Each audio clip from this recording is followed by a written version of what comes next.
اندر کا حال کون جانتا ہے؟ اللہ ہی جانتا ہے نا، اور تو کوئی نہیں جانتا۔ صحابی کو نبی پاک صلی اللہ علیہ وسلم فرما رہے ہیں جب صحابی علم غیب دلوں کے بھید نہیں جانتے تو کوئی عام بندہ کیسے جان سکتا ہے؟ تو اس طرح یہ اکثر ہوتا تھا، تو اس پر قرآن کی آیت نازل ہوئی، یا ایھا الذین آمنوا اذا ضربتم فی سبیل اللہ فتبینوا ولا تقولوا لمن القى الیکم السلام لست مؤمنا۔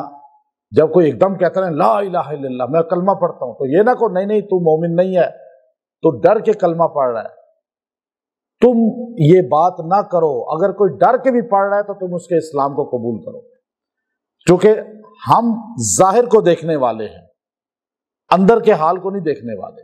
ہم فیصلہ گیٹ اپ پہ کریں گے کہ اس کا حلیہ نبی پاک صلی اللہ علیہ وسلم اور صحابہ جیسا ہے تو یہ اسلام والا، اور حضور علیہ السلام کی شریعت والا ہے۔ اس کا حلیہ حضور اور صحابہ سے ہٹا ہوا ہے تو یہ شریعت سے اور سنت نبوی سے ہٹا ہوا ہے۔ اب اندر سے وہ کیسا ہے یہ نہ کسی بندے کے لیے نہیں ہے۔ مدینہ میں اتنا بڑا گندا آدمی رہتا تھا حضور کی زندگی میں کہ جس کو کافروں سے بھی بدتر کہا قرآن نے، ان المنافقین فی الدرک الاسفل من النار۔ اس کا نام تھا عبداللہ، نام کتنا پیارا، اور عبداللہ بن ابی رئیس المنافقین، منافقین کا سردار، اس زمانے میں مدینے میں سب سے گندا بندہ وہ تھا۔ اب آپ خود سوچئے کہ مدینے میں سب سے برا آدمی وہ تھا، اور رہ کہاں رہا ہے مدینے میں حضور کی زندگی میں، اور حضور صلی اللہ علیہ وسلم جو ہے وہاں اس بندے کے احوال کو دیکھ بھی رہے ہیں۔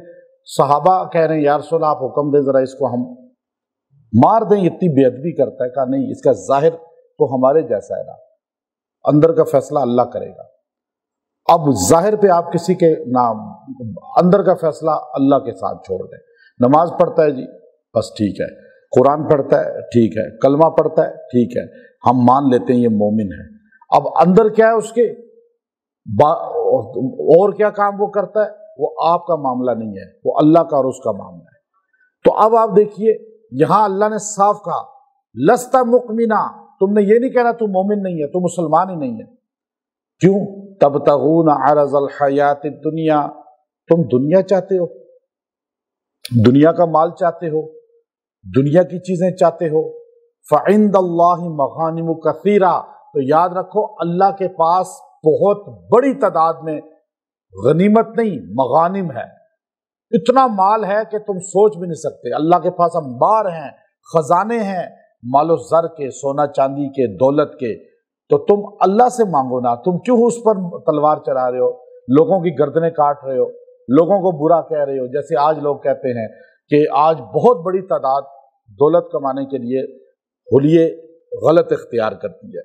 اچھا نعرہ لگا کر دولت کمانا چاہتے ہیں، اسلام کے نام لے کر بھی دولت کمانا چاہ رہے ہیں کئی لوگ، ختم نبوت کا نام لے کر بھی دولت کمانا چاہ رہے ہیں، صحابہ اہل بیت کا نام لے کے بھی دولت کمانا چاہ رہے ہیں۔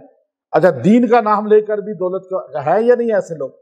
اچھا اب آپ کیوں یہ نام لے کے کرتے ہیں؟ آپ اللہ سے مانگیں، آپ لوگوں کے مالوں پہ قبضہ نہ کریں، لوگوں کی زمینوں پہ قبضہ نہ کریں، جوا نہ کھیلیں، شراب نہ بیچیں، حرام کام نہ کریں۔ کیوں آپ یہ سارا کام کرتے ہیں؟ لوگوں سے قرضہ لے کے بھاگ جاتے ہیں، کیوں؟ کہ میرے پاس پیسہ آ جائے۔ اللہ نے صاف کہا تبتغون عرض الحیات الدنیا، تم دنیا کی حیات کے لیے مال جمع کرنا چاہتے ہو، موت کے بعد تو کام نہیں آئے گا تمہارے، پکی بات ہے، لیکن تم دنیا چاہتے ہو نا رونق بنانی۔ تو فعند اللہ مغانم کثیرہ، اللہ کے پاس مال کے خزانے ہیں، تم اللہ کے پاس آ جاؤ۔ ابھی میں نے یہ نوٹ کیا، جس بندے نے بھی حرام کو چھوڑا، ادھر ادھر کی غلط چیزوں کو چھوڑ دیا اور اللہ سے جڑ گیا اور مانگتا رہا، دولت مانگنا کوئی عیب نہیں ہے، مال مانگنا، وظیفے پڑھنا اس کے لیے اور اس کے لیے دعائیں کرنا، یہ کوئی گناہ نہیں ہے، کوئی عیب نہیں ہے، یہ انسانی ضرورت ہے، انسانی ضرورت ہے۔ اب آپ چاہتے ہیں کہ آپ کا دولت آئے لیکن عزت کے ساتھ، آپ کے لیے آزمائش نہ بنے، تو آپ لوگوں حرام چیزوں کو چھوڑ دیں، لوگوں پہ فتوے لگانا چھوڑ دیں، لوگوں کو برا کہہ کے کہ کسی کے جو ہے مال کو حاصل کرنا چھوڑ دیں۔ آپ یہ آیت کریمہ 94 94 نمبر آیت ہے سورہ نساء کی، اس کا اتنا حصہ، تبتغون عرض الحیات الدنیا فعند اللہ مغانم کثیرہ، اتنا یہ آپ روزانہ 111 بار پڑھیں اور 21 دن دعا کریں، اللہ آپ کو خزانے دے گا۔ کاروبار کرتے ہوئے پڑھیں، نوکری کرتے ہوئے پڑھیں، نہیں ہے نوکری کاروبار پھر پڑھیں، بہت تھوڑا پیسہ ہے پاس پھر پڑھیں، اللہ اگر تھوڑا ہے تو خزانہ دے گا، مغانم کثیرہ دے گا۔ تو آپ سارے اس کو پڑھیے، تبتغون عرض الحیات الدنیا فعند اللہ مغانم کثیرہ۔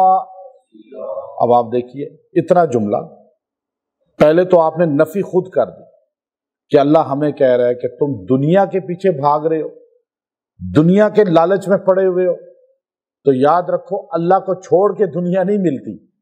نماز چھوڑ دی، قرآن چھوڑ دیا، کھانے کا اپنا ٹائم نہیں ہے، کس کے لیے کما رہا ہے؟ بچوں کے لیے۔ بچوں نے کل نہیں پوچھنا آپ کو، اپنی مال کما کما۔ یاد رکھیے گا، ہمارے ایک استاد تھے، مجھے ایک دن کہنے لگے کہ مال کا نا ایک لیول ہوتا ہے، مال کمانے کا ہر بندے کا زندگی کا ایک خواب ہوتا ہے کہ میں مال کماؤں، مال کماؤں۔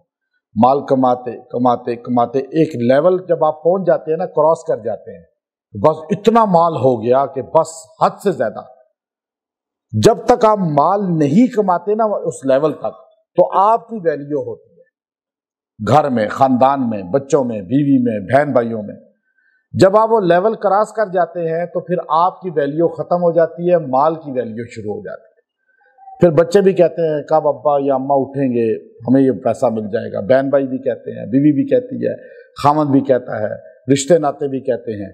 تو آپ اس لیول کو کراس جب کرتے ہیں نا یوں لالچ میں، پھر آپ کی ویلیو ختم ہو کے پیسے کی ویلیو شروع ہو جاتی ہے۔ تو اس لیے اللہ تعالیٰ نے یہاں ہمیں دونوں انداز بتا دیے کہ دے گا کون؟ اللہ دے گا۔ اب ہم مانگنے والے بنے اور آپ اظہار کریں کہ میرے اللہ کے پاس مال کے خزانے ہیں۔ اچھا، یقین جتنا مضبوط کے ساتھ آیت پڑھیں گے آپ کو مال ملے گا۔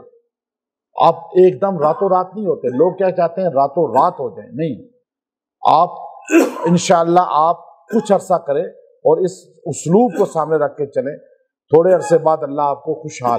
ہر بندہ بہت مالدار نہیں ہو سکتا، آپ اپنی فیملی میں سٹرونگ ہو جائیں گے، اپنے خاندان میں سب سے اوپر ہو جائیں گے، یہی مالدار ہونا ہے۔ اب سارے تو جو ہے نا یہ نہیں بن سکتے کہ وہ $2 ارب کے مالک سارے ہی ہو جائیں۔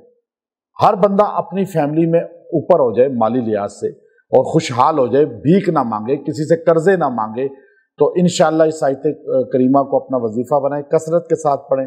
جب روزانہ اس کو پڑھا کریں، جتنا گنتی زیادہ کم کریں گے آپ کو فائدہ ہی فائدہ ہوگا، زیادہ بھی پڑھ لیں تو فعند اللہ مغانم کثیرہ۔ فعند اللہ خالی اتنا بھی پڑھیں چلتے پھرتے تو اللہ آپ کو مغانم کثیرہ دے گا انشاءاللہ۔ پہلی جو جز ہے تبتغون عرض الحیات الدنیا، یہ آپ کی نفی ہے، آپ کے اندر سے حرص، لالچ نکلتی ہے۔ اور اگلا جملہ اللہ کی طرف سے پیسہ دولت اس کو لانے کا ذریعہ بنتا ہے۔